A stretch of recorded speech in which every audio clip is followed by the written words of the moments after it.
Japan நிலநடுக்கத்தால் உயிரிழந்தோர் எண்ணிக்கை சக்தி வாய்ந்த நிலநடுக்கத்தின் இடிபாடுகளில் சிக்கி இதுவரை 6 ஆக உயர்ந்திருக்கிறது. ஜப்பானில் ஏற்பட்ட சக்தி வாய்ந்த நிலநடுக்கத்தின் இடிபாடுகளில் சிக்கி 6 பேர் உயிரிழந்தனர். நிலநடுக்கத்தால் கடுமையாக பாதிக்கப்பட்ட இஷிகாவா, நிகாடா, டொயாமா மாகாணங்களில் மீட்புப் பணி முழுவீச்சில் நடைபெற்று வருகிறது. இஷிகாவா மாகாணத்தில் கட்டிட இடிபாடுகளில் இருந்து 6 பேரின் சடலங்கள் மீட்கப்பட்டன. நிகாடா, டொயாமா மாகாணங்களில் கட்டிட இடிபாடுகளில் சிக்கி 100க்கும் மேற்பட்டோர் படுகாயமடைந்தனர்.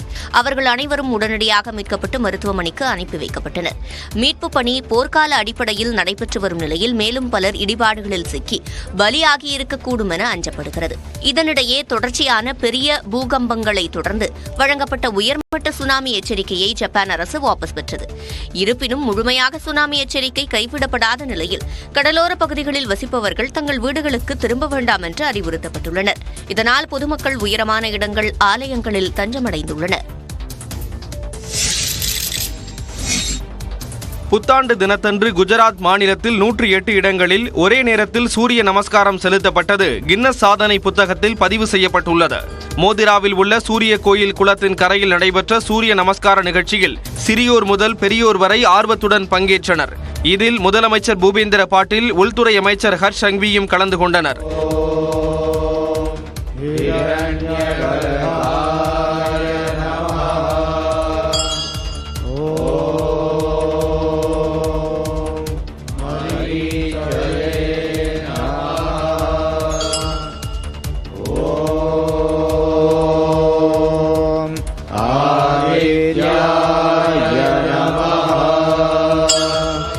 சூரிய கோவில் தவிர 107 இடங்களிலும் சூரிய நமஸ்கார நிகழ்ச்சி நடைபெற்றது. இதில் மொத்தமாக 4000 பேர் கலந்து கொண்டனர். இது கின்னஸ் சாதனை புத்தகத்தில் பதிவு செய்யப்பட்டது. இதை பாராட்டி எக்ஸ் பக்கத்தில் பதிவிட்டுள்ள பிரதமர் நரேந்திர மோடி, பொதுமக்கள் அனைவரும் சூரிய நமஸ்காரம் செய்வதை தங்களது வாழ்வின் அங்கமாக்கிக் கொள்ள வேண்டும் என வேண்டுகோள் விடுத்தார்.